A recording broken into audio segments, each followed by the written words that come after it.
സ്വാഗതം ടോപ് 10ലേക്ക്. രാഷ്ട്രീയ വൻമരങ്ങൾ കടപുഴകി വീഴുന്ന വെളിപ്പെടുത്തലുകളുമായി എൻഫോഴ്സ്മെന്റ് ഡയറക്ടറേറ്റ്. നടന്നത് ഹവാല ഇടപാടുകളെന്ന സൂചനയാണ് പുറത്തുവരുന്നത്. CPMന്റെ രാഷ്ട്രീയ പ്രതിബിംബങ്ങൾ തകർന്നു വീഴുകയാണോ? വിശദമായി തന്നെ പരിശോധിക്കാം. ആദ്യം ടോപ് 10 ഹെഡ്ലൈൻസ്.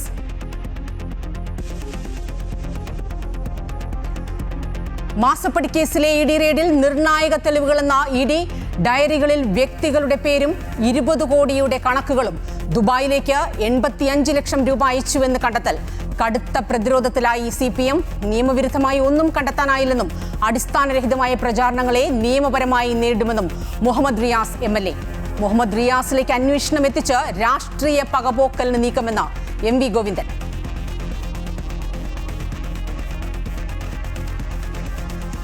വിലക്കയറ്റം തടയാൻ വിപണിയിൽ കർശന ഇടപെടലുമായി സർക്കാർ. 6,65,000 മെട്രിക് ടൺ അരി വിതരണത്തിന്. 25,000 മെട്രിക് ടൺ അരി കരുതൽ ശേഖരമായി ഉണ്ടെന്നും മന്ത്രി അനൂപ് ജേക്കബ്. കരിഞ്ചന്തയും പൂഴ്ത്തിവെപ്പും തടയാൻ പ്രത്യേക സ്ക്വാഡുകളുടെ പരിശോധന നാളെ മുതൽ.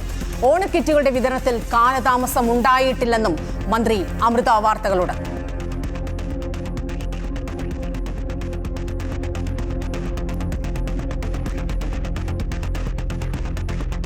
പ്രാതിനിധ്യം ഉറപ്പാക്കി വഖഫ് ബോർഡ് പുനഃസംഘടിപ്പിക്കുമെന്ന് സർക്കാർ. ഹൈക്കോടതിയിൽ അമുസ്ലിം അംഗങ്ങളുടെ നിയമനം സുപ്രീം കോടതി വിധിക്ക് ശേഷമെന്നും സങ്കീർണത സൃഷ്ടിക്കാനില്ലെന്നും സത്യവാങ്മൂലം. ബോർഡ് പുനഃസംഘടിപ്പിക്കുന്നത് സർക്കാരിന്റെ അധികാരമെന്ന് കോടതി നിരീക്ഷണം.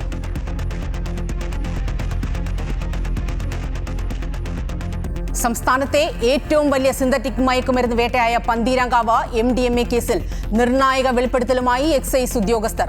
കാർത്തികപ്പള്ളി സ്വദേശി ഹിരൺ കാർത്തികേയന്റെ നേതൃത്വത്തിൽ ഒരു മാസം കേരളത്തിലേക്ക് കടത്തുന്നത് 20 കിലോ വരെ MDMA. കേസിൽ നൈജീരിയൻ പൗരനെ അടക്കം അറസ്റ്റ് ചെയ്യാനുള്ള നീക്കത്തിൽ അന്വേഷണ സംഘം.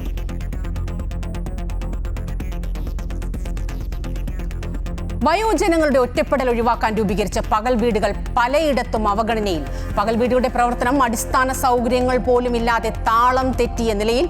തദ്ദേശ സ്ഥാപനങ്ങളുടെ ഫണ്ട് ഇല്ലാത്തത് പ്രതിസന്ധി. അമൃത ന്യൂസ് ക്യാമ്പയിൻ നൽകാം സ്നേഹക്കൂട്ട്.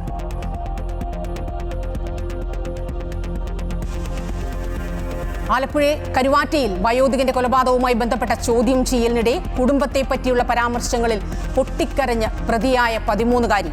കുടുംബ സാഹചര്യങ്ങളും വ്യക്തിപരമായ വൈരാഗ്യവും കൊലപാതകത്തിന് പ്രേരണയായെന്ന മൊഴി. ഇടുക്കിയിൽ വിദ്യാർത്ഥിയുടെ ജനനേന്ദ്രിയം മർദ്ദിച്ച് തകർത്ത ഒപ്പം സഹപാഠികൾ. വിദ്യാർത്ഥികളുടെ പ്രതികാരം. ഹോസ്റ്റലിലെ ലഹരി ഉപയോഗം അധ്യാപകരെ അറിയിച്ചതിന് പിന്നാലെ.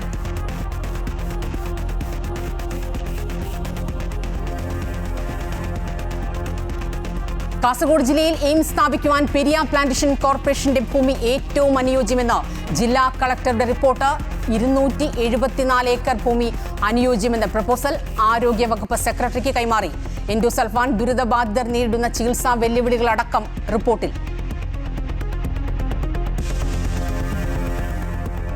ശ്രീലങ്കയ്ക്കെതിരായ ആദ്യ ടെസ്റ്റിൽ ഇന്ത്യക്ക് 165 റൺസിന്റെ വിജയം. 6 വിക്കറ്റ് വീഴ്ത്തി ഇന്ത്യയുടെ മാനവ് സുതാർ. ലോകകപ്പ് ഹോക്കിയിൽ പാകിസ്ഥാനെ തകർത്ത് ഇന്ത്യ. ജയം 3-നെതിരെ 5 ഗോളുകൾക്ക്.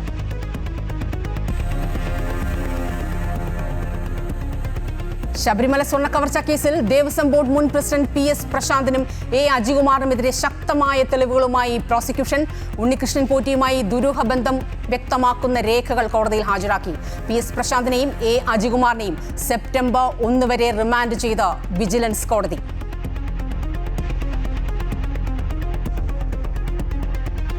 Story of the day. നിലവിൽ ചെറുതല്ല ചിന്തകൾ. രാഷ്ട്രീയ കേരളത്തെ പ്രകമ്പനം കൊള്ളിക്കുന്ന ആ വാർത്തയിലേക്ക് നേരിട്ട് തന്നെ കടക്കുകയാണ്. CMRL എക്സാലോജിക് ഇടപാടിൽ വീണ വിജയനെതിരെ ഹവാല ഇടപാടിന്റെ ഗുരുതര കണ്ടെത്തലുമായി എൻഫോഴ്സ്മെന്റ് ഡയറക്ടറേറ്റ്. 85 ലക്ഷം രൂപ വീണ ദുബായിലേക്ക് അയച്ചുവെന്നാണ് കണ്ടെത്തിയിരിക്കുന്നത്. 20 കോടിയുടെ ഇടപാടിന്റെ രേഖകൾ ഡയറിയിൽ നിന്നും ED കണ്ടെത്തിയിട്ടുണ്ട്. ഇന്റർനെറ്റ് കോളുകൾക്ക് വേണ്ടി മറ്റൊരു വ്യക്തിയുടെ പേരിലുള്ള സിം ഉപയോഗിച്ചുവെന്നും ED വെളിപ്പെടുത്തുന്നു. വിശദാംശങ്ങളുമായി അൺഫിലിറ്റ് ഡിസൂസ ചേരുകയാണ്. അൺഫിലിറ്റ്, അങ്ങേയറ്റം ഗുരുതരമായ വെളിപ്പെടുത്തലുകൾ ED നടത്തിയിരിക്കുന്നു. ഒരുപക്ഷെ നേരത്തെ സൂചിപ്പിച്ചതുപോലെ രാഷ്ട്രീയ കേരളത്തെ പ്രകമ്പനം കൊള്ളിക്കുന്ന അല്ലെങ്കിൽ രാഷ്ട്രീയ പ്രതിബിംബങ്ങളെല്ലാം തച്ചുടയ്ക്കുന്ന ആ വെളിപ്പെടുത്തലുകൾ എന്തൊക്കെയാണ് ഇപ്പോൾ പുറത്തു വന്നിരിക്കുന്നത്?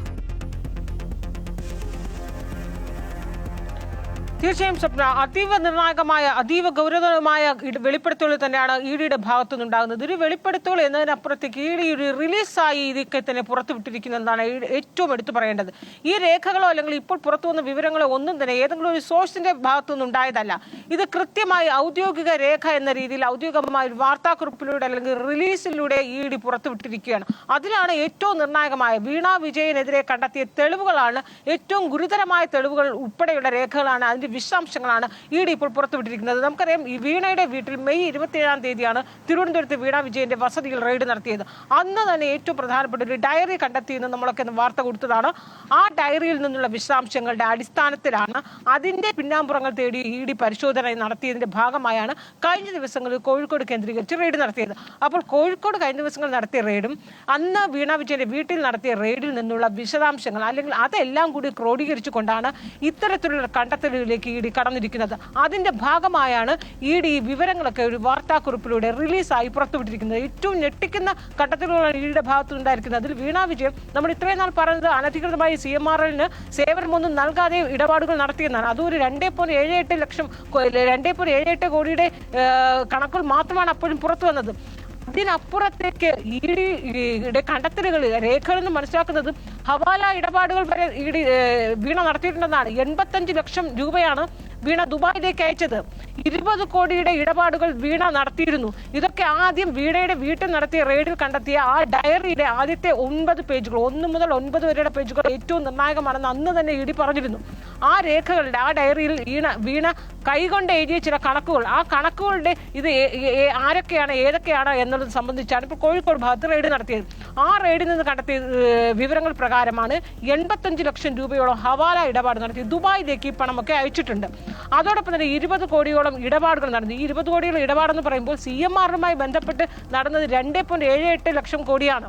എന്നാൽ അതിനപ്പുറത്തേക്ക് 20 കോടി എന്ന് പറയുമ്പോൾ ആ വരുമാനത്തിലേറെ അധികം രൂപയുടെ ഇടപാടുകൾ വീണ വിജയൻ നടത്തി. അപ്പോൾ ഇതിന്റെ വരുമാന സ്രോതസ് എവിടെ നിന്നാണ്? മാത്രമല്ല, ഇന്റർനെറ്റ് കോളുകളൊക്കെ നടത്താൻ വ്യാജ സിം കാർഡ് ഉപയോഗിച്ചു, മറ്റൊരാളുടെ പേരിലെടുത്ത സിം കാർഡ്. എന്തിനാണ് അങ്ങനെ ഒരു നീക്കം നടത്തിയത് വീണ വിജയൻ? ആ സിം കാർഡ് ആരാണ് നൽകിയത്? ഇത് സംബന്ധിച്ചുള്ള റെയ്ഡ് പരിശോധനകളൊക്കെ നടത്തുകയും അത് കണ്ടെത്തുകയും ചെയ്തു എന്നാണ് ഇഡി ഇപ്പോൾ നൽകിയിരിക്കുന്ന ഈ റിലീസിൽ പറയുന്നത്. അതായത് ഈ ഇടപാടുകൾ സൂചിപ്പിച്ചതുപോലെ തന്നെയാണ് തുടരെയുള്ള ഇഡി റെയ്ഡുകൾ എന്തിനു വേണ്ടിയായിരുന്നു എന്ന ചോദ്യം സ്വാഭാവികമായും ഉയർന്നിരുന്നു. പാർട്ടി അതിനെ വലിയ രീതിയിൽ പ്രതിരോധിക്കുക തന്നെ ചെയ്തിരുന്നു. യാതൊരു തെളിവുകളുമില്ലാതെ നിയമവിരുദ്ധമായിട്ടുള്ള ഈ റെയ്ഡുകളാണ് നടക്കുന്നത് എന്നടക്കം ഇന്നിപ്പോൾ റിയാസ് അടക്കം പ്രതികരിക്കുകയും ചെയ്തു. അൺഫിലിറ്റ്, ഞാൻ മടങ്ങിയെത്താം. കോഴിക്കോട് റെയ്ഡിൽ രേഖകൾ വിശദമായി പരിശോധിക്കാനും വീണ്ടും വീണ വിജയന് നോട്ടീസ് അയക്കാനും ഇപ്പോൾ ഇഡി നീക്കം നടത്തുന്നുണ്ട്. ഇഡി തന്നെയും സുഹൃത്തുക്കളെയും വേട്ടയാടി ഭയപ്പെടുത്താൻ ശ്രമിക്കുന്നുവെന്ന് ഇന്നിപ്പോൾ മുഹമ്മദ് റിയാസ് ആരോപിക്കുകയും ചെയ്തു. അൺഫിലിറ്റ്, നമുക്ക് ആ ബൈറ്റ് കണ്ടതിന് ശേഷം മടങ്ങിയെത്താം. മുമ്പ് തന്നെ കോളേജ് പഠനകാലം മുതൽക്കും അതിനു മുമ്പ് തന്നെ പരിചയമുള്ള സുഹൃത്തുക്കളുടെ കുടുംബ സുഹൃത്തുക്കളുടെ വീടുകളിലും ഓഫീസിലുമൊക്കെ ഇഡി രാവിലെ മുതൽ രാത്രി വരെ റെയ്ഡ് ചെയ്ത് അവരെയൊക്കെ ചോദ്യം ചെയ്ത വിവരം നിങ്ങൾക്ക് അറിയാം എന്നുള്ളതുകൊണ്ട് ഞാൻ ആവർത്തിക്കുന്നില്ല. ഇതിനു മുമ്പ് നിയമാനുസൃതമായി ഒരു ഇൻഡിവിജ്വൽ എന്നുള്ള നിലയിൽ വീണ കരാർ പ്രകാരം സേവനം നൽകി അക്കൗണ്ടിലൂടെ പണം വാങ്ങിയ വിഷയം നമ്മൾ ചർച്ച ചെയ്തതാണ്. അപ്പോൾ ആ വിഷയവുമായി ബന്ധപ്പെട്ട് ഒരുപാട് വാർത്തകളും ഒരുപാട് കാര്യങ്ങളൊക്കെ തന്നെ വന്നിരുന്നു. അതിനോട് പൊതുവെ നിയമപരമായി നേരിടാനുള്ള തീരുമാനം കൈക്കൊണ്ടതിന്റെ ഭാഗമായി പ്രതികരിച്ചിട്ടില്ല. കാരണം നിയമപരമായി നേരിടുന്ന ഒരു വിഷയത്തിൽ കയറി ഓരോ കാര്യങ്ങളിലും ഓരോ വരുന്ന വാർത്തകളിലും അതുമായി ബന്ധപ്പെട്ട വിഷയങ്ങളിലും പ്രതികരിക്കുക എന്ന് പറഞ്ഞാൽ അതൊരു നല്ല കാര്യമല്ല നമുക്കറിയാം. അതുകൊണ്ട് പ്രതികരിച്ചിരുന്നില്ല. അക്കൗണ്ടിലൂടെ കൈപ്പറ്റിയ പണം സേവനം നൽകിയെന്ന് നൽകിയവരും പറഞ്ഞു, സേവനം കൊടുത്തവരും പറഞ്ഞൊരു വിഷയത്തിൽ ഒരുപാട് വിഷയങ്ങൾ മുന്നോട്ട് പോയി. അതിനുശേഷം റെയ്ഡുകൾ നടന്നു. അൺഫിലിറ്റ്, മുഹമ്മദ് റിയാസിന്റെ വാക്കുകൾ ഇപ്പോൾ കേട്ടിട്ടുണ്ടാകുമല്ലോ. അദ്ദേഹം പാടെ നിഷേധിക്കുകയാണ്. തുടക്കം മുതൽ തന്നെ പാർട്ടിയുടെ നിലപാട് അത് തന്നെയായിരുന്നു. അത് വീണ തൈക്കണ്ടിയാണെങ്കിലും ശരി, മുൻ മുഖ്യമന്ത്രി പിണറായി വിജയനാണെങ്കിലും ശരി, പാർട്ടിയുമായി ബന്ധപ്പെട്ട മുതിർന്ന നേതാക്കൾ അടക്കമാണെങ്കിലും ശരി, ഇതിനെല്ലാം ഈ ഇഡി അന്വേഷണത്തെയും ആരോപണത്തെയും അടക്കം രണ്ട് കമ്പനികൾ തമ്മിലുള്ള ഇടപാട് കൃത്യമായ രേഖകൾ അടക്കമുണ്ട്. പിന്നെ എന്തിനാണ് ഇത്തരത്തിലുള്ള ആരോപണം എന്ന നിലപാട് തന്നെയാണ് പാർട്ടി തുടക്കത്തിൽ സ്വീകരിച്ചിരുന്നത്. എന്നാൽ ഇപ്പോൾ അതെല്ലാം അങ്ങനെയല്ല ED കൃത്യമായ തെളിവുകളടക്കം നിർത്തിയിരിക്കുന്നു. എങ്ങനെ പ്രതിരോധിക്കും ഇനി CPM ഈ സംഭവത്തെ? തീർച്ചയായും കടുത്ത പ്രതിരോധത്തിലാണ്. കാരണം EDയുടെ ഇപ്പോൾ ഈ ഔദ്യോഗികമായ ഒരു വാർത്താക്കുറിപ്പായി ED പുറത്തുവിട്ടിരിക്കുന്നത് ഹവാല ഇടപാടുകൾ നടന്നു എന്നാണ്. വരുമാനത്തിലേറെയുള്ള ഇടപാടുകൾ വീണ വിജയൻ നേരിട്ട് നടത്തിയിട്ടുള്ളതിനെ ഗുരുതരമായ കണ്ടെത്തലും അതിന്റെ രേഖകൾ എവിഡൻസ് ഒക്കെ കിട്ടിയിട്ടുണ്ട് എന്നാണ് ED പറയുന്നത്. മാത്രമല്ല ഇത് ഇപ്പോൾ ഒരു റിലീസായി പുറത്തുവിടുന്നത്. ഇത് കൂടുതൽ വെളിപ്പെടുത്തൽ വരും ദിവസങ്ങളിലൊക്കെ ഉണ്ടാകും. അങ്ങനെ വരുമ്പോൾ മാത്രം 2 തവണയാണ് ED നേരിട്ട് മൊഴിയെടുക്കാനായി വീണയെ വിളിപ്പിച്ചത്. അതിനുശേഷം പറഞ്ഞ ആവശ്യമെങ്കിൽ ഇനിയും വിളിപ്പിക്കുമെന്നൊക്കെ പറഞ്ഞിട്ടുണ്ട്. മാത്രമല്ല കോഴിക്കോട് കേന്ദ്രീകരിച്ചുള്ള റെയ്ഡ് അവസാനിച്ചിട്ടുമില്ല. റെയ്ഡ് ഇനിയും തുടരുകയാണ്. അപ്പോൾ ഇനിയും കൂടുതൽ ED കണ്ടെത്തുകയും അതൊക്കെ തന്നെ പുറത്തുവിടുകയും ചെയ്യും. അങ്ങനെ വരുമ്പോൾ CPM കടുത്ത പ്രതിരോധത്തിലാണ്. അപ്പോൾ ഈ വരും ദിവസങ്ങളിൽ ഇത്രയും നാൾ വീണ വിജയനെതിരെയുള്ള ഒരു ആക്രമണം അല്ലെങ്കിൽ വീണ വിജയന്റെ കണ്ടെത്തലുകൾ എന്തിന് CPM പ്രതിരോധിക്കുന്നു എന്നൊരു വിമർശനം പാർട്ടിക്കുള്ളിൽ തന്നെ ഉണ്ടായിരുന്നു. പ്രത്യേകിച്ച് ആ EDക്ക് നേരെ ആക്രമണമൊക്കെ ഉണ്ടായ CPM പ്രവർത്തകരൊക്കെ അറസ്റ്റിലാവുകയൊക്കെ ചെയ്തപ്പോൾ. പക്ഷേ ഇപ്പോൾ ഉണ്ടായിരിക്കുന്നത് മുഹമ്മദ് റിയാസുമായി ബന്ധപ്പെട്ട സുഹൃത്തുക്കളെ അല്ലെങ്കിൽ അത് മുഹമ്മദ് റിയാസിലേക്കൊക്കെ വരുന്നു. അത് കഴിയുമ്പോൾ ഒരുപക്ഷെ പിണറായി വിജയനിലേക്കൊക്കെ വരുമ്പോൾ മുഹമ്മദ് റിയാസ് നിലവിൽ CPMന്റെ സംസ്ഥാന സെക്രട്ടേറിയറ്റ് അംഗമാണ്, മുൻ മന്ത്രിയാണ്, ഇപ്പോൾ MLA ആണ്, ഒരു മുതിർന്ന നേതാവ്, ഉത്തരവാദിത്തപ്പെട്ട ഒരു നേതാവാണ്. അപ്പോൾ അത്തരം നേതാക്കളിലേക്കൊക്കെ ED വരുമ്പോൾ അതിനെ രാഷ്ട്രീയമായി നേരിടാമെന്നൊരു നീക്കമാണ് നടത്തുന്നത്. പക്ഷേ അതിനേക്കാൾ ഗുരുതരമാണ് ഇപ്പോൾ EDയുടെ കണ്ടെത്തലുകൾ, അത് ഔദ്യോഗിക വാർത്താക്കുറിപ്പായി പുറത്തു വരുന്നത്. അങ്ങനെ വരുമ്പോൾ CPM കടുത്ത പ്രതിരോധത്തിലാണ്. അതുകൊണ്ട് വിശദീകരണ യോഗം വിളിക്കാനായി ഇപ്പോൾ തീരുമാനിച്ചിരിക്കുന്നു. ഈ വരുന്ന ഞായറാഴ്ച, അതായത് ഓഗസ്റ്റ് 23 കോഴിക്കോട്ട് വിശദീകരണ യോഗം ഇക്കാര്യത്തിൽ തന്നെ CPM വിളിച്ചിട്ടുണ്ട്. പാർട്ടി സെക്രട്ടറി കാര്യങ്ങളൊക്കെ തന്നെ വിശദീകരിക്കും. പാർട്ടി സെക്രട്ടറി അതിൽ മറുപടി പറയുക, അദ്ദേഹം അതിൽ സംസാരിക്കുകയും ചെയ്യുമെന്നാണ് അറിയാൻ കഴിയുന്നത്. അതേസമയം കോൺഗ്രസ് വലിയ രീതിയിൽ തന്നെ ഈ ഒരു വിഷയം കൈകാര്യം CPMനെതിരെ ഒരു ആയുധമാക്കിയിരിക്കുകയാണ്. ഇപ്പോൾ ഈ വാർത്ത പുറത്തു വന്ന ഉടനെ തന്നെ KPCC പ്രസിഡന്റ് സണ്ണി ജോസഫ് ഔദ്യോഗിക വാർത്താക്കുറിപ്പ് ഇറക്കിയിട്ടുണ്ട്. ഇതിൽ മുൻ മുഖ്യമന്ത്രിയായ പിണറായി വിജയനും CPMും മറുപടി പറഞ്ഞേ മതിയാകൂ. അത്രയേറെ ഗുരുതരമായ കണ്ടെത്തൽ, ഹവാല ഇടപാടുകൾ, വീണ വിജയൻ എവിടെ നിന്നാണ് ഈ പണം, ഇത് പണത്തിന്റെ വരുമാനത്തിന്റെ സ്രോതസ് മുഴുവനും വെളിപ്പെടുത്തിയേ മതിയാകൂ. അപ്പോൾ പിണറായി വിജയനും പാർട്ടി മറുപടി പറഞ്ഞേ മതിയാകൂ എന്ന് കോൺഗ്രസ് ആരോപിക്കും, കോൺഗ്രസ് ആവശ്യപ്പെടുകയും ചെയ്യുമ്പോൾ ഈ മറുഭാഗത്ത് സർക്കാർ അല്ലെങ്കിൽ UDF ഈ വിഷയം അതീവ ഗൗരവത്തോടെ ഏറ്റെടുക്കുന്നു. വലിയ രീതിയിലുള്ള രാഷ്ട്രീയ കോളക്കങ്ങൾ ഇനി വരും ദിവസങ്ങൾ, വരും മണിക്കൂറുകൾ നമുക്കത് പ്രതീക്ഷിക്കാം. കാരണം ഇതിൽ പാർട്ടിയുടെ ഈ വാർത്താക്കുറിപ്പ്, ED തന്നെ പുറത്തിറക്കിയ ആ വാർത്താക്കുറിപ്പ് വലിയ രീതിയിലുള്ള പ്രകമ്പനങ്ങൾ ഉണ്ടാക്കും. ഇതിന്റെ CPM നേതൃത്വം മുൻ മുഖ്യമന്ത്രി ഉറപ്പ് തന്നെയാണ്. അൺഫിലിറ്റ്, രണ്ട് കമ്പനികൾ തമ്മിലുള്ള സാമ്പത്തിക ഇടപാടുകൾ, അൺഫിലിറ്റാണ് വിവരങ്ങളുമായി ചേർന്നത്. 2 കമ്പനികൾ തമ്മിലുള്ള സാമ്പത്തിക ഇടപാടുകൾ എന്നതിനപ്പുറത്തേക്ക് കാര്യങ്ങളെല്ലാം നീങ്ങുന്നു എന്നതാണ്. ആദ്യം വീണ തൈക്കണ്ടിയിലേക്ക്, പിന്നീട് പിതാവ് മുൻ മുഖ്യമന്ത്രി പിണറായി വിജയനിലേക്ക്, ഇപ്പോൾ വീണയുടെ ഭർത്താവ് റിയാസുമായി ബന്ധപ്പെട്ടവരിലേക്ക്. ഇങ്ങനെ അന്വേഷണം നീളുമ്പോൾ ഈ മഞ്ഞുമലയുടെ ഒരു അറ്റം മാത്രമേ പുറത്തു വന്നിട്ടുള്ളൂ എന്നത് ഒരുപക്ഷെ അത്തരത്തിലുള്ള സംശയങ്ങളിലേക്കൊക്കെ കാര്യങ്ങൾ നീങ്ങുന്നു. എന്തായാലും രാഷ്ട്രീയ കേരളം വരും ദിവസങ്ങളിൽ, വരും മണിക്കൂറുകളിൽ എന്താണ് കാത്തുവച്ചിരിക്കുന്നത് എന്നാണ് ഇനി നമുക്ക് അറിയേണ്ടത്.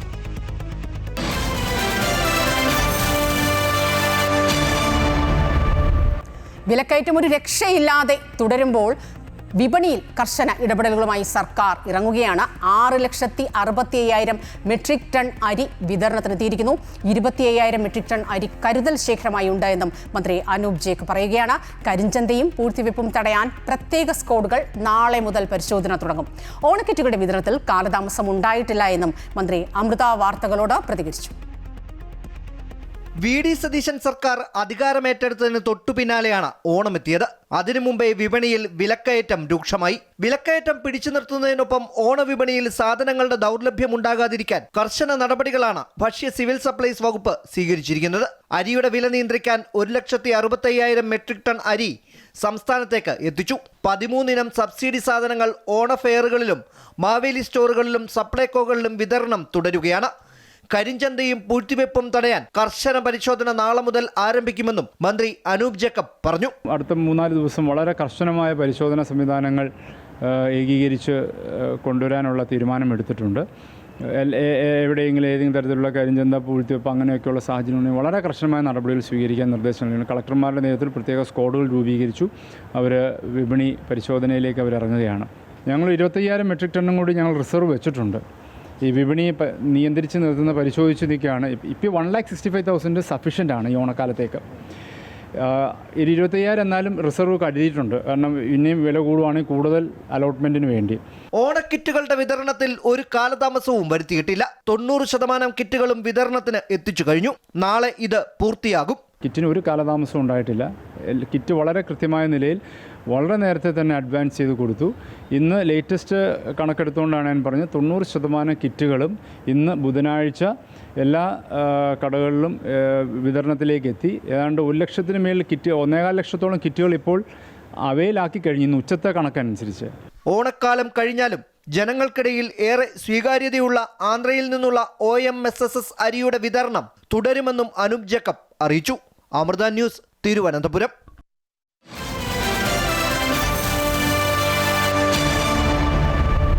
വഖഫ് ബോർഡ് പുനഃസംഘടനയ്ക്ക് തയ്യാറെന്ന് സർക്കാർ ഹൈക്കോടതി അറിയിച്ചിരിക്കുന്നു. എന്നാൽ വിഷയം നിലവിൽ സുപ്രീം കോടതിയുടെ സജീവ പരിഗണനയിലായതിനാൽ അന്തിമ വിധിക്ക് ശേഷം മാത്രം ഇക്കാര്യത്തിൽ തീരുമാനമെടുക്കാമെന്ന് ആണ് ഇപ്പോൾ സർക്കാർ ഹൈക്കോടതിയെ അറിയിച്ചിരിക്കുന്നത്. വഖഫ് ബോർഡ് വിഷയത്തിൽ നിയമപ്രകാരമാണ് നടപടിയെടുക്കുമെന്ന് സർക്കാർ ഹൈക്കോടതി അറിയിച്ചു. കേന്ദ്ര നിയമപ്രകാരം വഖഫ് ബോർഡിൽ 2 അമുസ്ലിങ്ങളെ ഉൾപ്പെടുത്തണം. ഇക്കാര്യത്തിൽ പുറത്ത് വിവാദം പുകയുമ്പോഴും സർക്കാരിന് നിയമപ്രകാരമുള്ള നടപടി മാത്രമേ സ്വീകരിക്കാൻ സാധ്യതയുള്ളൂ. അതുകൊണ്ട് തന്നെ 2 അമുസ്ലിങ്ങളെ ഉൾപ്പെടുത്താത്ത വഖഫ് ബോർഡ് അതിന്റെ പ്രവർത്തനം ഹൈക്കോടതി മരവിപ്പിച്ചിരുന്നു. വഖഫ് ബോർഡ് സുപ്രീം കോടതിയിൽ പോയിട്ടും നിയമപ്രകാരമുള്ള നടപടി സ്വീകരിക്കാൻ പറഞ്ഞുകൊണ്ട് സുപ്രീം കോടതി ഹൈക്കോടതിക്ക് തീരുമാനിക്കുവാനായി ഈ കേസ് തിരികെ ഹൈക്കോടതിയിലേക്ക് അയച്ചു. അതുകൊണ്ട് തന്നെ അഡ്വക്കേറ്റ് ജനറൽ ഇക്കാര്യത്തിൽ ഒരു പ്രക്ഷോഭത്തിനോ വഴക്കിനോ ഇല്ല എന്നുള്ള രീതിയിലാണ് ഹൈക്കോടതിയിൽ ഇന്ന് കാര്യങ്ങൾ സമർപ്പിച്ചത്. വിഷയം സങ്കീർണമാക്കാൻ താല്പര്യമില്ല എന്നാണ് അഡ്വക്കേറ്റ് ജനറൽ ഹൈക്കോടതിയിൽ പറഞ്ഞത്. അതുകൊണ്ട് തന്നെ സംസ്ഥാന സർക്കാർ 2 അമുസ്ലിങ്ങളെ ഉൾപ്പെടുത്തിക്കൊണ്ട് വഖഫ് ബോർഡ് പുനഃസംഘടിപ്പിക്കും എന്നാണ് ഇപ്പോൾ മനസ്സിലാക്കുന്നത്. നിയമപ്രകാരമുള്ള കാര്യങ്ങൾ മാത്രമേ ഹൈക്കോടതിക്കും അംഗീകരിക്കാൻ പറ്റൂ. കേന്ദ്ര നിയമപ്രകാരം 2 അമുസ്ലിം അംഗങ്ങളെ ഉൾപ്പെടുത്തിക്കൊണ്ട് വഖഫ് ബോർഡ് പുനഃസംഘടിപ്പിക്കണം. പുനഃസംഘടനയുടെ കാര്യങ്ങൾ സംസ്ഥാന സർക്കാർ ചെയ്തുകൊണ്ടിരിക്കുകയാണെന്നാണ് അഡ്വക്കേറ്റ് ജനറൽ ഹൈക്കോടതിയെ അറിയിച്ചത്. അമൃത ന്യൂസ്, കൊച്ചി.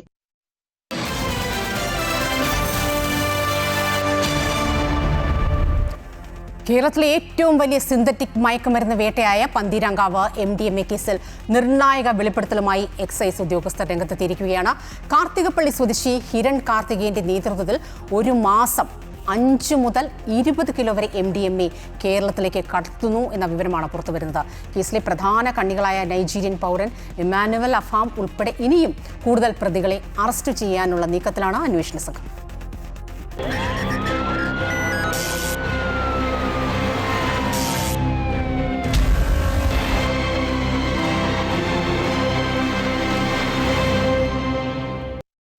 കഴിഞ്ഞ ഏപ്രിൽ 23-നാണ് പന്തീരങ്കാവ് ടോൾ പ്ലാസയ്ക്ക് സമീപം 3.5 കിലോയോളം MDMAയുമായി കൊണ്ടോട്ടി സ്വദേശി ഷെഫീഖ് PK, അടിവാരം സ്വദേശിനിയും യൂട്യൂബ് ഇൻഫ്ലുവൻസറുമായ ഫാത്തിമ നസ്രീൻ എന്നിവർ എക്സൈസിന്റെ പിടിയിലാകുന്നത്. ഈ കേസിന്റെ തുടരന്വേഷണത്തിലാണ് ഇന്ത്യയിലെ മയക്കുമരുന്ന് ഡോണുകളായി വളരുന്ന മലയാളികൾ ഉൾപ്പെടെ 9 പേർ എക്സൈസ് SIT സംഘത്തിന്റെ വലയിലാകുന്നത്. ആദ്യം പിടിയിലായ പ്രതികൾ സഞ്ചരിച്ചിരുന്ന ഹുണ്ടായി ക്രെറ്റ കാറിന്റെ RC ഉടമ മലപ്പുറം സ്വദേശിയായ ഉമ്മർ ഫാറൂഖ് 3ാം പ്രതിയായി പിന്നീട് അറസ്റ്റ് ചെയ്യപ്പെട്ടു. ഇയാളെ ചോദ്യം ചെയ്തതിൽ നിന്നും പ്രധാന ബുദ്ധി കേന്ദ്രമായ മലപ്പുറം തിരൂർ സ്വദേശിയായ ബിലാൽ എന്നയാളെ വലയിലാക്കുകയായിരുന്നു. 1ാം പ്രതി ഷെഫീഖിനെയും 4ാം പ്രതി മുഹമ്മദ് മുസ്തഫ എന്ന ബിലാലിനെയും കസ്റ്റഡിയിൽ വാങ്ങി ചോദ്യം ചെയ്തതിൽ നിന്നും ബിലാലും ഷെഫീഖും ചേർന്ന് മയക്കുമരുന്ന് സാമ്രാജ്യം തന്നെ കെട്ടിപ്പടുക്കാൻ നടത്തിയ ശ്രമങ്ങൾ അന്വേഷണ സംഘത്തിന് ബോധ്യപ്പെട്ടു. ബിലാൽ, ഷെഫീഖ് എന്നിവർക്ക് മയക്കുമരുന്ന് ലഭിച്ചതായി പറയുന്ന രാജസ്ഥാനിലെ ജയ്പൂരിലേക്ക് 9-അംഗ SIT സംഘം 2 വാഹനങ്ങളിലായി മെയ് മാസത്തിൽ തന്നെ തിരിക്കുകയായിരുന്നു. ഇവിടെ നിന്നാണ് മയക്കുമരുന്നിന്റെ വലിയ കണ്ണിയായ ആലപ്പുഴ കാർത്തികപ്പള്ളി ചേരാമ്പള്ളി സ്വദേശി കിരൺ കാർത്തികേയൻ എന്ന ആളുടെ അടുത്തേക്ക് അന്വേഷണ സംഘം എത്തുന്നത്. പശ്ചിമ ബംഗാളിലെ സിലിഗുരിയിലെത്തിയാണ് ഇവരെ അന്വേഷണ സംഘം അറസ്റ്റ് ചെയ്തത്. ഇതിൽ 8ാം പ്രതിയായി ചേർത്തിരിക്കുന്ന ഒരു നൈജീരിയൻ സ്വദേശി ഇമ്മാനുവൽ അഫാൻ മുഖ്യ പ്രതിയാണ്. അപ്പോൾ ഇയാളെ നമുക്ക് അറസ്റ്റ് ചെയ്യാൻ കഴിഞ്ഞിട്ടില്ല. അയാളെ ഞങ്ങൾ അറസ്റ്റ് ചെയ്യും. സെൻട്രൽ IBയും NCB ഒക്കെ നമുക്ക് വലിയ സഹായം ആ ഭാഗത്ത് ചെയ്തു തരുന്നു. ലുക്കൌട്ട് നോട്ടീസ് പുറപ്പെടുവിച്ചിട്ടുണ്ട്. പിന്നീട് 1ാം പ്രതി ഷെഫീഖിന്റെ ലിവിംഗ് ടുഗദർ പങ്കാളിയായ റംസിയ എന്ന യുവതിയെയും തമിഴ്നാട്ടിലെ തെങ്കാശിയിൽ നിന്ന് പിടികൂടി. 5ാം പ്രതിയായ ഹിരൺ കാർത്തികേയന് മയക്കുമരുന്ന് നൽകിയത് ബംഗളൂരു പരപ്പന ആഗ്ര ജയിലിലെ റിമാൻഡിൽ കഴിഞ്ഞ നൈജീരിയൻ പൗരൻ ഇമ്മാനുവൽ അഫാമാണെന്ന് കണ്ടെത്തി. ഇതിനിടെ കോഴിക്കോട് കൊടിയത്തൂർ സ്വദേശി നൌഷാദിനെയും 9ാം പ്രതിയായി അറസ്റ്റ് ചെയ്തു. നൈജീരിയ നൈജീരിയൻ പൗരൻ ഇമ്മാനുവൽ അസം ഉൾപ്പെടെയുള്ള 2 പ്രതികളെ കൂടിയാണ് കേസിൽ ഇനി അറസ്റ്റ് ചെയ്യാനുള്ളത്. ധീരൻ എന്ന് പറയുന്ന ആളാണ് കേരളത്തിലേക്ക് തന്നെ ഉത്തര മലബാറിലേക്കും അതുപോലെ തന്നെ മധ്യ കേരളത്തിലേക്കും ഏറ്റവും കൂടുതൽ MDMA കടത്തുന്നത്. നമ്മുടെ ഒരു അന്വേഷണത്തിൽ നമുക്ക് ബോധ്യമായത് ഒരു മാസത്തിൽ 5 തൊട്ട് 20 കിലോ വരെ MDMA ആ സമയത്ത് ആൾ കടത്തിക്കൊണ്ടിരുന്നതാണ് നമ്മൾ രേഖകൾ പരിശോധിച്ചപ്പോൾ. Kozhikode deputy excise commissioner Jimmy ജോസഫിന്റെ നേതൃത്വത്തിലാണ് അന്വേഷണം പുരോഗമിക്കുന്നത്. അമൃത ന്യൂസ്, കോഴിക്കോട്. ശരിക്കും ഈ തൂഫാനിലൂടെ ഒരുപക്ഷെ പുറത്തു വരുന്നത് അത്ര ചില്ലറ കണക്കുകളൊന്നുമല്ല. സംസ്ഥാനത്തിൻ്റെ അല്ലെങ്കിൽ നമ്മുടെയൊക്കെ ഏതൊക്കെ തലങ്ങളിലേക്ക്, ഏതൊക്കെ താഴത്തെ തട്ടുകളിലേക്കടക്കം ഈ മയക്കുമരുന്ന് ലഹരി ഇതിൻ്റെ വേരുകൾ ഓടിയിരിക്കുന്നു എന്നത് അങ്ങേയറ്റം ഞെട്ടിപ്പിക്കുന്ന കാര്യം തന്നെയാണ്. പക്ഷേ ഇതിൻ്റെ ഈ കണക്കുകൾ അതിലും ഭീകരമാണ്. രാകേഷ് ചേരുകയാണ്. രാകേഷ്, ഒരു മാസം 5 മുതൽ 20 കിലോ വരെ MDMA സംസ്ഥാനത്തേക്ക് എത്തുന്നു. അത് നമ്മുടെ തലമുറ, നമ്മുടെ സംസ്ഥാനത്ത് അത് ഉപയോഗിക്കപ്പെടുന്നു എന്ന് പറയുമ്പോൾ അത് പറഞ്ഞറിയിക്കാനാകാത്ത ആശങ്കയാണ് ഉണ്ടാക്കുന്നത്. എന്തായാലും ഈ അന്വേഷണം ഒരു ഉപരിതലത്തിൽ മാത്രം നിൽക്കുന്നതിനപ്പുറത്തേക്ക് എത്രത്തിൽ താഴെ തട്ടിലേക്ക് ഇറങ്ങിച്ചെല്ലുമെന്നാണ് കാത്തിരുന്ന് കാണേണ്ടത്. അതിൻ്റെ ഭാഗമായി തന്നെ കൂടുതൽ പേരിലേക്ക് ഈ കേസ്, അന്വേഷണം, അറസ്റ്റ് അടക്കമുള്ള കാര്യങ്ങൾ നീങ്ങില്ലേ? തീർച്ചയായും സ്വപ്ന പറഞ്ഞതിൽ നിന്ന് വ്യത്യസ്തമായ ഒരു അനുഭവം തന്നെയാണ് ഈ കേസിനകത്ത് ഉണ്ടായിട്ടുള്ളത് എന്നുള്ളതാണ്. ഏപ്രിൽ അവസാനത്തോടു കൂടിയാണ് 3.5 കിലോഗ്രാം വരുന്ന MDMAയുമായി ഈ പറയുന്ന ഷെഫീഖിനെയും ഒപ്പം തന്നെ സോഷ്യൽ മീഡിയ ഇൻഫ്ലുവൻസറായിട്ടുള്ള ഫാത്തിമ നസ്രിനെയും പോലീസ് പിടികൂടുന്നത്. പക്ഷേ സ്വാഭാവികമായും ഇത്തരം കേസുകളിൽ സംഭവിക്കുന്നത് ചെറിയ തരത്തിലുള്ള മീനുകളെ പിടികൂടുന്നു, വലിയ ആളുകളിലേക്കൊന്നും തന്നെ കേസ് പോകുന്നില്ല. തൂഫാന്റെ സമയത്തും ഉണ്ടായിരുന്ന ആക്ഷേപത്തിനാണ് എക്സൈസ് ഈ ഒരു അന്വേഷണത്തിലൂടെ മറുപടി നൽകിയിട്ടുള്ളത് എന്നുള്ളതാണ്. അതിനുശേഷം മെയ്, ജൂൺ, ജൂലൈ ഈ മാസങ്ങളിലായി അന്വേഷണ സംഘം രൂപീകരിച്ച് കൃത്യമായ വഴികളിലൂടെ അന്വേഷണം നടത്തി എന്നുള്ളതാണ് ഈ അന്വേഷണ സംഘം അർഹിക്കുന്ന ഒരു പ്രധാന അഭിനന്ദനം എന്ന് പറയുന്നത്. ഇതിനകത്ത് നമുക്കറിയാം 3.5 കിലോഗ്രാം എന്ന് പറയുന്നത് സംസ്ഥാനത്തെ ഏറ്റവും വലിയ ഒരു കണക്ക് തന്നെയാണ്. MDMA സംബന്ധിച്ച് വലിയ തരത്തിലുള്ള MDMA പിടികൂടാറില്ല. പലരും ചെറിയ അളവിൽ കൈവശം വെച്ച് അത്തരത്തിൽ പിടികൂടുകയും പിന്നീട് ജാമ്യത്തിലും മറ്റ് റിമാൻഡിലേക്കും കേസിലേക്കും ഒക്കെ പോകുന്ന സാഹചര്യമാണ് ഉണ്ടാകാറുള്ളത്. അതോടെ വൻ സ്രാവുകൾ രക്ഷപ്പെടുന്ന ഒരു സാഹചര്യമാണ് നിലവിൽ ഉള്ളത്. ഈ സാഹചര്യത്തിൽ നിന്ന് വിഭിന്നമായി ഈ 2 പേരിൽ തുടങ്ങിയ അന്വേഷണം പിന്നീട് ഈ കാറിൻ്റെ ഉടമയിലേക്ക് നീങ്ങുന്നു. ഈ ഉടമ നൽകിയ തെളിവനുസരിച്ചാണ് ഷെഫീഖും ബിലാലും ചേർന്ന് വലിയ തരത്തിലുള്ള ഒരു മാസം 5 കിലോ മുതൽ 20 കിലോഗ്രാം വരെ MDMA ഇത്തരത്തിൽ മധ്യ കേരളത്തിലും ഉത്തര കേരളത്തിലും വിതരണം ചെയ്യുന്നു എന്ന് അന്വേഷണ സംഘം മനസ്സിലാക്കുന്നത്. പിന്നീട് രാജസ്ഥാനിലെ ജയ്പൂരിലേക്ക്, പിന്നീട് പശ്ചിമ ബംഗാളിലെ സിലിഗുരിയിലേക്ക് ഇത്തരത്തിൽ അന്വേഷണം വ്യാപിപ്പിക്കുന്നു. ഒപ്പം തന്നെ ഒരു നൈജീരിയൻ പൗരൻ ഉൾപ്പെടെ ഇതിനകത്തുണ്ട് എന്നുള്ളത് വ്യക്തമാകുന്നു. 9 പേരെ അറസ്റ്റ് ചെയ്യുന്നു. ഫാത്തിമ നസ്രിൻ, റംസിയ എന്ന് പറയുന്ന 2 സ്ത്രീകൾ ഉൾപ്പെടെ ഇതിനകത്ത് അറസ്റ്റിലാകുന്നു. ഇത്തരത്തിൽ ഒരു അന്വേഷണ സംഘം അവർക്ക് ചെയ്യാനാവുന്ന വിധം അവസാനം അന്വേഷണ ഉദ്യോഗസ്ഥൻ തന്നെ പറയുന്ന കാര്യവും നമുക്ക് മുന്നിലുണ്ട്. ഇനി നൈജീരിയൻ പൗരനും മറ്റൊരാളും കൂടെയാണ് ഈ കേസിനകത്ത് പിടിയിലാകാനുള്ളത്. ഇതേപോലെയുള്ള എത്രയെത്ര സംഘങ്ങൾ ഉണ്ടാകുമെന്നുള്ളതാണ് ഈ ഒരു അന്വേഷണ സംഘത്തിൻ്റെ അന്വേഷണത്തിൽ നിന്നും വ്യക്തമാകുന്നത്. പക്ഷേ ഇനി തുടർന്ന് അങ്ങോട്ട് ഇത്തരത്തിലുള്ള അന്വേഷണം മറ്റ് ജില്ലകളിലേക്കും വ്യാപിക്കുമോ എന്നുള്ളതുമാണ് നമുക്ക് കണ്ടറിയേണ്ടത്. ഇതിനകം MDMA കേസുമായി ബന്ധപ്പെട്ട് അങ്ങേയറ്റം നിർണായകമായ വിവരങ്ങൾ തന്നെയാണ് ഇപ്പോൾ എക്സൈസ് പുറത്തുവിട്ടിരിക്കുന്നത്. രാകേഷാണ് വിവരങ്ങളുമായി ചേർന്നത്. സമാനമായി തന്നെ ഇടുക്കിയിൽ രാസലഹരിയുമായി DYFI നേതാവ് ഉൾപ്പെടെ 4 പേർ പിടിയിലായിരിക്കുന്നു എന്ന വാർത്ത പുറത്തുവരികയാണ്. തൊടുപുഴ ഇടവെട്ടിയിൽ ഇന്ന് പുലർച്ചെയാണ് സംഭവമുണ്ടായത്. DYFI തെക്കും ഭാഗം മേഖലാ സെക്രട്ടറിയും ബ്ലോക്ക് കമ്മിറ്റി അംഗവുമായ TS ഷിയാസ്, ആഷിഖ്, നിഹാൻ, അർഷിദ് എന്നിവർ തൊടുപുഴ പോലീസിന്റെ പിടിയിലാവുകയായിരുന്നു. ഇതിൽ നിന്ന് 18 ഗ്രാം MDMA, 10 ഗ്രാം ഹൈബ്രിഡ് കഞ്ചാവ് എന്നിവ കണ്ടെടുത്തിട്ടുണ്ട്. തൊടുപുഴ ബ്ലോക്ക് പഞ്ചായത്തിലേക്ക് LDF സ്ഥാനാർത്ഥിയായി മത്സരിച്ചയാളാണ് TS ഷിയാസ്. എന്നാൽ ഷിയാസിന് നിലവിൽ സംഘടനയിൽ ഭാരവാഹിത്വമില്ലെന്നും ഇയാളെ പ്രാഥമിക അംഗത്വത്തിൽ നിന്നും പുറത്താക്കിയതായും DYFI നേതൃത്വം അറിയിച്ചിട്ടുണ്ട്. വയനാട്ടിൽ നിന്നും സമാനമായ വാർത്ത വരുന്നുണ്ട്. വൈത്തിരി തളിപ്പുഴയിൽ MDMAയുമായി യുവാവ് പിടിയിലായിരിക്കുന്നു. താമരശ്ശേരി രാരോത്ത് കാരാടി സ്വദേശി സായുജനെയാണ് 2 ഗ്രാമിലേറെ MDMAയുമായി എക്സൈസ് സംഘം പിടികൂടിയത്. ഓപ്പറേഷൻ തണ്ടറിന്റെയും ഓണം സ്പെഷ്യൽ എൻഫോഴ്സ്മെന്റ് ഡ്രൈവിന്റെയും ഭാഗമായി കൽപ്പറ്റ എക്സൈസ് റേഞ്ചിന്റെ നേതൃത്വത്തിൽ നടത്തിയ പരിശോധനയിലാണ് യുവാവ് പിടിയിലാകുന്നത്. മയക്കുമരുന്ന് വിൽപ്പനയ്ക്കായി ഉപയോഗിച്ച മൊബൈൽ ഫോണും ലഹരി വിൽപ്പനയിലൂടെ ലഭിച്ച 10,000 രൂപയും ഇയാളിൽ നിന്നും പിടിച്ചെടുത്തിട്ടുണ്ട്. നമുക്ക് വഴികാട്ടിയായ പ്രിയപ്പെട്ടവർ വാർദ്ധക്യത്തിൽ ശാരീരികമായും മാനസികമായും എത്രത്തോളം സുരക്ഷിതരാണ്? അവർക്ക് തണലേകാൻ നമ്മുടെ സംവിധാനങ്ങൾ എത്രത്തോളം പര്യാപ്തമാണ്? അമൃത ന്യൂസിന്റെ സാമൂഹിക പ്രതിബദ്ധതയുടെ ഭാഗമായി ഇക്കാര്യങ്ങൾ ഞങ്ങൾ അന്വേഷിക്കുകയാണ്. പുതിയ ഒരു ക്യാമ്പയിൻ നൽകാം സ്നേഹക്കൂട്ട്.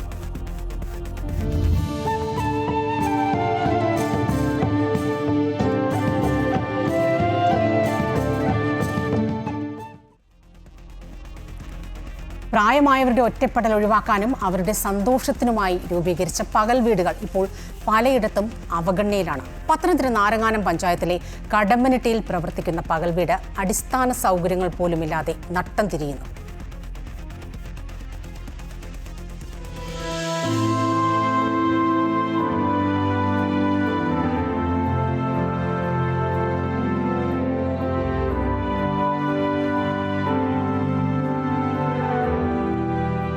പ്രായമാകുമ്പോൾ ഉണ്ടാകുന്ന വിരസതയും ഒറ്റപ്പെടലും അകറ്റാൻ പ്രതീക്ഷയോടെ എത്തുന്ന വയോധികർക്കിപ്പോൾ പകൽ വീട് മറ്റൊരു ദുരിതകേന്ദ്രമായി മാറിയിരിക്കുകയാണ്.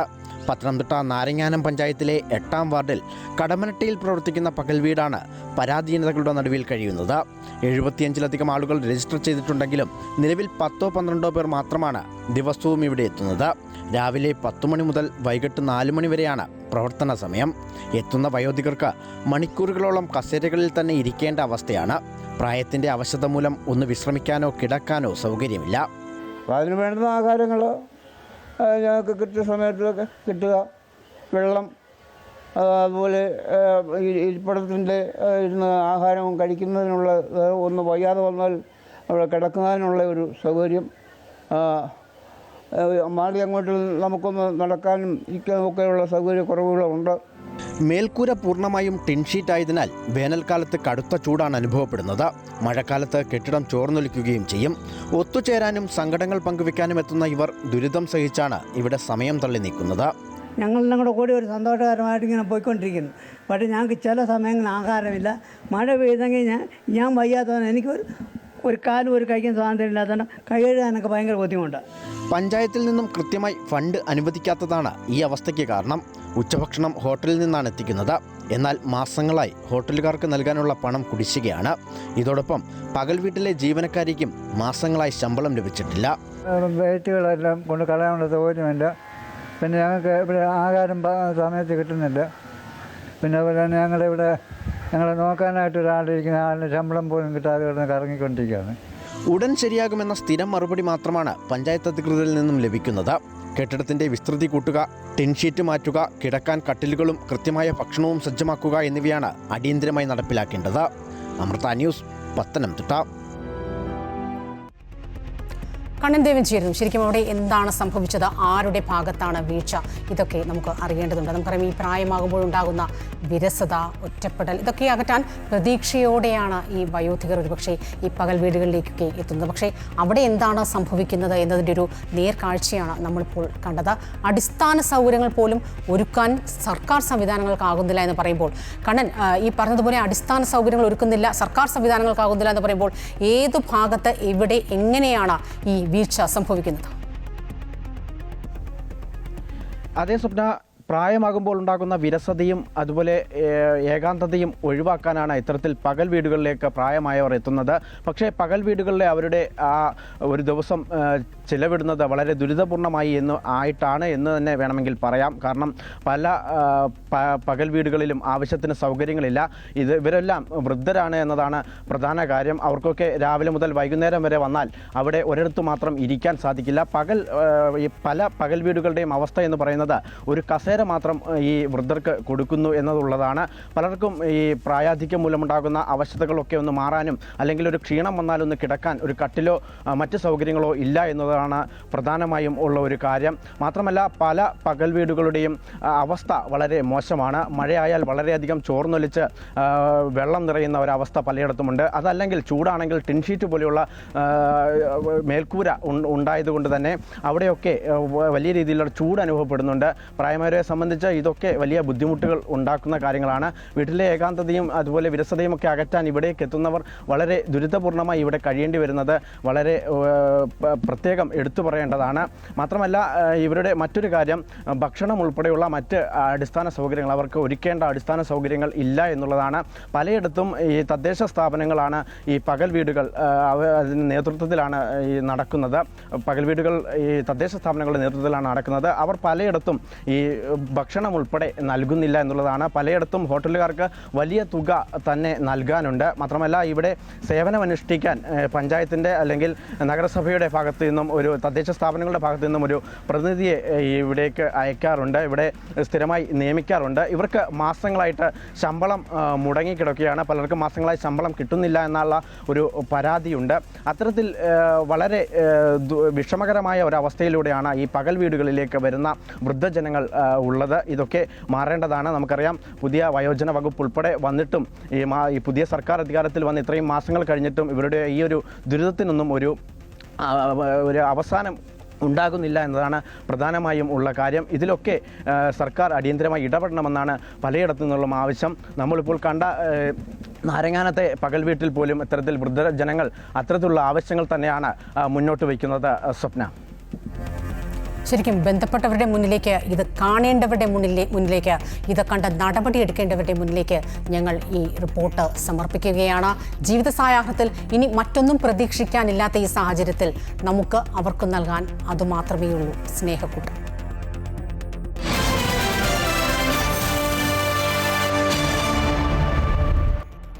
കേരളത്തെ ഞെട്ടിച്ച കൊലപാതകം, ആലപ്പുഴ കരുവാറ്റയിലെ വയോധികന്റെ കൊലപാതകം. 13കാരിയും കൂട്ടുകാരും ചേർന്ന് നടത്തിയ കൊലപാതകം. പക്ഷേ ആ കുട്ടിയെ ഇന്നിപ്പോൾ ചോദ്യം ചെയ്ത് ഇതിനിടയ്ക്ക് അന്വേഷണ സംഘത്തിന് ലഭിച്ച മൊഴികൾ, ആ കുട്ടി നടത്തിയ പരാമർശങ്ങൾ, അതൊക്കെ ഒരുപക്ഷെ നമ്മുടെ മനസ്സലിയിക്കുന്നത് തന്നെയാണ് ഒരു പരിധിവരെ. എങ്കിൽ കൂടിയും ആ കുഞ്ഞു മനസ്സിൽ അത്തരം ചിന്തകൾ ഉണ്ടായല്ലോ എന്ന് നമ്മൾ അതേസമയം അമ്പരക്കുകയും ചെയ്യുന്നു. കുടുംബത്തെ പറ്റിയുള്ള ചോദ്യങ്ങളിൽ, പരാമർശങ്ങളിലൊക്കെ ഈ കുട്ടി, ഈ 13കാരി പൊട്ടിക്കരഞ്ഞുവെന്നാണ് റിപ്പോർട്ടുകൾ പുറത്തുവരുന്നത്. കുടുംബത്തിലെ സാഹചര്യങ്ങൾ, വ്യക്തിപരമായി ഈ മനുഷ്യനോടുണ്ടായിരുന്ന വൈരാഗ്യം, ഇതൊക്കെ കൊലപാതകത്തിലേക്ക് നയിച്ചുവെന്ന് പെൺകുട്ടി പോലീസിന് മൊഴി നൽകിയതായിട്ടാണ് വിവരം. അതേസമയം സ്വർണം മോഷണം പോയതായും ആഭരണങ്ങളിൽ ചിലത് പണയം വെച്ചതും പോലീസിനെ വലിയ രീതിയിൽ സംശയ നിഴലിൽ ആഴ്ത്തുന്നുണ്ട്.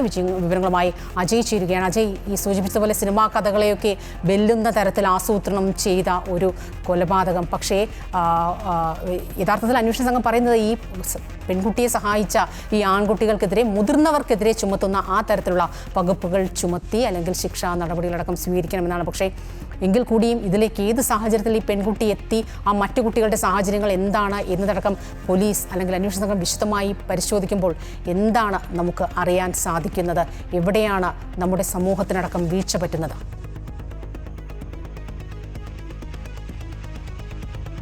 സ്വപ്ന, ഈ പ്രതികളുടെ പ്രായം തന്നെയാണ് ഈ കേസിൽ പോലീസിനെ കൂടുതൽ ആശയക്കുഴപ്പത്തിലാക്കുന്നത്. സ്വപ്ന സൂചിപ്പിച്ചവർ തന്നെ ഇവരുടെ പ്രായം തന്നെയാണ്. അതായത് 17, 16 വയസ്സ് പ്രായം മാത്രമാണ് ഈ ആൺകുട്ടികൾക്കുള്ളത്. ഈ പെൺകുട്ടിക്കുള്ളത് 13 വയസ്സ് മാത്രം പ്രായമാണ്. 16, 17 വയസ്സുള്ള ഈ ആൺകുട്ടികളുടെ ഈ പ്രവൃത്തി, ഇത് പ്രായപൂർത്തിയായിട്ടുള്ള ആളുകളുടെ കുറ്റകൃത്യത്തിന് സമാനമായ രീതിയിലാണ് എന്ന് ചൂണ്ടിക്കാട്ടിക്കൊണ്ട് ഇവരെ അതിന് സമാനമായ രീതിയിലുള്ള ശിക്ഷ വിധിക്കണം, അല്ലെങ്കിൽ ആ നിലയിലുള്ള ശിക്ഷ ഇവർക്ക് നൽകണം എന്ന രീതിയിലേക്ക് കോടതിയെ സമീപിക്കാൻ ഒരുങ്ങുകയാണ് പോലീസ്. ഒപ്പം ഈ പെൺകുട്ടിയുടെ ജീവിത സാഹചര്യമാണ് ഇതിൽ ഏറ്റവും പ്രധാനം. പെൺകുട്ടിയുടെ ജീവിത സാഹചര്യം എന്ന് പറയുന്നത്, പെൺകുട്ടിയുടെ മാതാവും പിതാവും തമ്മിൽ പിരിഞ്ഞു നിൽക്കുന്ന സാഹചര്യമായിരുന്നു. മാതാവ് നിലവിൽ വിദേശത്താണ് ജോലി ചെയ്യുന്നത്. അവിടെ മറ്റൊരു വിവാഹം കഴിച്ച് താമസിക്കുന്ന സാഹചര്യമാണുള്ളത്. ഇവർ വർഷങ്ങൾക്ക് മുമ്പ്, ഏകദേശം 2 വർഷം മുമ്പ് കൊല്ലത്തായിരുന്നു താമസിച്ചിരുന്നത്. ആ കൊല്ലത്തുള്ളപ്പോൾ തന്നെ മറ്റ് പല ആൺ സുഹൃത്തുക്കളുമായി ഈ കുട്ടിക്ക് ബന്ധമുണ്ടായിരുന്നു എന്നാണ് മനസ്സിലാക്കുന്നത്. ആ ഘട്ടത്തിലെല്ലാം അതിനെ എതിർത്തിരുന്ന ആളായിരുന്നു ഈ കൊല്ലപ്പെട്ട വയോധികൻ. ഒപ്പം തന്നെ ആ ഒരു വൈരാഗ്യമാണ്, ആ ഒരു വിരോധമാണ് ഇത്തരത്തിലേക്ക് ഒരു കൊലപാതകത്തിലേക്ക് നയിച്ചിട്ടുള്ളത് എന്നാണ് പോലീസ് മനസ്സിലാക്കുന്നത്. ഒപ്പം തന്നെ സൂചിപ്പിക്കുന്ന മറ്റൊരു കാര്യം തന്നെ, ഈ കൊല്ലത്ത് നിന്നും ഈ 3 ആളുകൾ, അതായത് ഈ കുട്ടിയുടെ ആൺ സുഹൃത്ത് ഉൾപ്പെടെ മറ്റ് 2 സുഹൃത്തുക്കൾ, അങ്ങനെ 3 പേരാണ് കൊല ചെയ്യാൻ വേണ്ടി ഈ ആലപ്പുഴ കരുവാറ്റയിലേക്ക് എത്തുന്നത്. ഇവർ കൊല്ലത്ത് നിന്നും ഇവിടെ വരെ എത്തി ഈ കൊലപാതകം നടത്തി. ആ കൊലപാതകത്തിൽ ഉൾപ്പെടെ കൃത്യമായ ഏകോപനം ഉണ്ടായിരുന്നു. സിനിമ സ്റ്റൈലിലുള്ള ഒരു കൊലപാതകമായിരുന്നു ഇവർ ആസൂത്രണം ചെയ്തിരുന്നത്. ആദ്യഘട്ടത്തിൽ ഭാരമുള്ള കല്ല് തലയിലേക്ക് ഇട്ട് കൊലപ്പെടുത്തുക എന്ന ലക്ഷ്യമായിരുന്നു ഇവരുടെ മുന്നിൽ ഉണ്ടായിരുന്നത്. തമിഴ് സിനിമയെ സിനിമയിലെ ഒരു രീതി അനുകരിച്ചുകൊണ്ടുള്ള ഒരു സമീപനമാണ് ഇവർ ആദ്യം ആവിഷ്കരിച്ചത്. പക്ഷേ വീടിൻ്റെ മച്ചാണ് ഇവരെ അത്തരത്തിലേക്ക് ഒരു നീക്കത്തിന് തടസ്സം നിൽക്കുന്ന സാഹചര്യം ഉണ്ടായത്. അതിനുശേഷമാണ് ഇവർ ഈ വീടിനുള്ളിലേക്ക് കടക്കുകയും കഴുത്തിൽ ഈ പുതപ്പുൾപ്പെടെ കഴുത്തിൽ കുരുക്കിക്കൊണ്ട് ശ്വാസം മുട്ടിച്ച് ഈ വയോധികനെ ക്രൂരമായി കൊലപ്പെടുത്തുകയും ചെയ്തത്. എന്തായാലും വർഷങ്ങൾ നീണ്ട ഒരു ആസൂത്രണം ഇതിൻ്റെ ഭാഗമായി ഉണ്ടായിരുന്നു എന്നാണ് മനസ്സിലാക്കുന്നത്. നിലവിൽ ഈ കുട്ടിയെ കൂടുതൽ ചോദ്യം ചെയ്യേണ്ടതായിട്ടുണ്ട്. കുട്ടി നിലവിൽ ജുവനൈൽ ജസ്റ്റിസ് നിയമപ്രകാരം ചൈൽഡ് ലൈനിൻ്റെ സംരക്ഷണയിലാണ് കുട്ടിയുള്ളത്. കുട്ടിയെ ഈ നിലയിലേക്ക് കൗൺസിലിംഗ് ഉൾപ്പെടെ ഇനി തുടർന്ന് നടത്തേണ്ടതായിട്ടുണ്ട്. ആ ഘട്ടത്തിൽ മാത്രമേ കൂടുതൽ വിവരങ്ങൾ ലഭ്യമാവുകയുള്ളൂ. ഈ കുട്ടിക്ക് ഏതെങ്കിലും തരത്തിലുള്ള വൈദ്യപരിശോധന ഉൾപ്പെടെയുള്ള കാര്യങ്ങൾ നടത്തണമോ എന്നെ സംബന്ധിച്ചെല്ലാം തന്നെ പോലീസ് ശരിക്കും അജയ് ഈ പറഞ്ഞതുപോലെ ശാരീരിക വളർച്ചയേക്കാൾ മുന്നിലെത്തിയ മാനസിക വളർച്ചയുമായി ചില കുഞ്ഞുങ്ങൾ എന്തുകൊണ്ട് ഇങ്ങനെ ഈ സാഹചര്യത്തിൽ എത്തി എന്ന് തന്നെയാണ് നമുക്ക് സമൂഹത്തിന് അറിയേണ്ടത്. ഈ കുട്ടികളുടെ കയ്യിൽ സാങ്കേതിക വിദ്യയും പണവും സ്വാതന്ത്ര്യവും ഒക്കെ എത്തുമ്പോൾ അവരുടെ മാനസിക വളർച്ചയും സാമൂഹിക നിയന്ത്രണവും അതിനൊപ്പം എത്തുന്നുണ്ടോ എന്നതാണ് ഉയരുന്ന ചോദ്യം. ഇടുക്കിയിൽ നിന്നുള്ള ഒരു വാർത്തയിലേക്കാണ്. ഇടുക്കിയിൽ വിദ്യാർത്ഥിയുടെ ജനനേന്ദ്രിയം സഹപാഠികൾ മർദ്ദിച്ച് തകർത്തു. ഹോസ്റ്റലിലെ ലഹരി ഉപയോഗം അധ്യാപകരെ അറിയിച്ചതിനാണ് വിദ്യാർത്ഥികളുടെ പ്രതികാരം. തൊടുപുഴയിലെ ഗ്രാൻഡിസ് എന്ന സ്ഥാപനത്തിൽ പഠിക്കുന്ന അണക്കര സ്വദേശിക്കാണ് ഗുരുതരമായി പരിക്കേറ്റത്. സംഭവത്തിൽ പ്രതിഷേധിച്ച് SFI പ്രവർത്തകർ സ്ഥാപനത്തിലേക്ക് മാർച്ച് നടത്തി. ഹോസ്റ്റലിൽ ലഹരി ഉപയോഗിച്ച വിവരം അധ്യാപകരെ അറിയിച്ച വിദ്യാർത്ഥിക്ക് സഹപാഠിയുടെ ക്രൂരമർദ്ദനം. ഇടുക്കി അണക്കര സ്വദേശിയായ 19-കാരന്റെ ജനനേന്ദ്രിയം സഹപാഠി തകർത്തു. വലതു വൃക്ഷത്തിന് ഗുരുതരമായി പരിക്കേറ്റതിനാൽ ശസ്ത്രക്രിയയിലൂടെ നീക്കം ചെയ്യേണ്ടി വന്നു. തൊടുപുഴ മൂവാറ്റുപുഴ റോഡിലെ സ്വകാര്യ സ്ഥാപനത്തിൽ മൊബൈൽ ഫോൺ, ലാപ്ടോപ്പ് സർവീസ് കോഴ്സിന് പഠിക്കുന്ന വിദ്യാർത്ഥിയാണ് ക്രൂരമർദ്ദനത്തിന് ഇരയായത്. പ്രദേശത്തെ ഒരു വീട്ടിലാണ് വിദ്യാർത്ഥികൾ താമസിക്കുന്നത്. ഇതിൽ ചിലർ പതിവായി കഞ്ചാവ് ഉപയോഗിക്കുന്നത് അണക്കര സ്വദേശിയായ വിദ്യാർത്ഥി സുഹൃത്തുക്കളെയും അധ്യാപകരെയും അറിയിച്ചു. ഇതേ തുടർന്ന് പ്രായപൂർത്തിയാകാത്ത പ്രതി ഉൾപ്പെടെ വിദ്യാർത്ഥിയുടെ മുറിയിൽ അതിക്രമിച്ചു കയറി സ്വകാര്യ ഭാഗത്തും നെഞ്ചത്തും നിരന്തരം ചവിട്ടുകയും ഇടിക്കുകയും ചെയ്തു. Child in conflict with law എന്നാണ് അവരറിയപ്പെടുന്നത്. അവർ നമ്മൾ 308 വകുപ്പ് പ്രകാരവും ഒപ്പം ഡ്രാഗിംഗ് ആക്ട് പ്രകാരവും നമ്മളാണ് അയാളെ കസ്റ്റഡിയിലെടുത്തിരിക്കുന്നത്. കസ്റ്റഡിയിലെടുത്ത് നമ്മൾ JJ കോടതിൻ്റെ മുന്നിൽ ഹാജരാക്കി. അയാളെ വെള്ളിയാഴ്ച തിരികെ അവിടെ തന്നെ ഹാജരാകണം എന്ന നിബന്ധനയോടുകൂടിയാണ് ഇപ്പോൾ ജുവനൈൽ കോടതിയാണ് വിട്ടിരിക്കുന്നത്. ഗുരുതരമായി പരിക്കേറ്റ കുട്ടിയെ കോട്ടയം മെഡിക്കൽ കോളേജ് ആശുപത്രിയിൽ പ്രവേശിപ്പിച്ചു. വിദ്യാർത്ഥിയുടെ മൊഴിയുടെ അടിസ്ഥാനത്തിൽ തൊടുപുഴ പോലീസ് ഒരാളെ കസ്റ്റഡിയിലെടുത്തു. ജാമ്യമില്ലാ വകുപ്പ് പ്രകാരമാണ് കേസ്. അമൃത ന്യൂസ് ഇടുക്കി.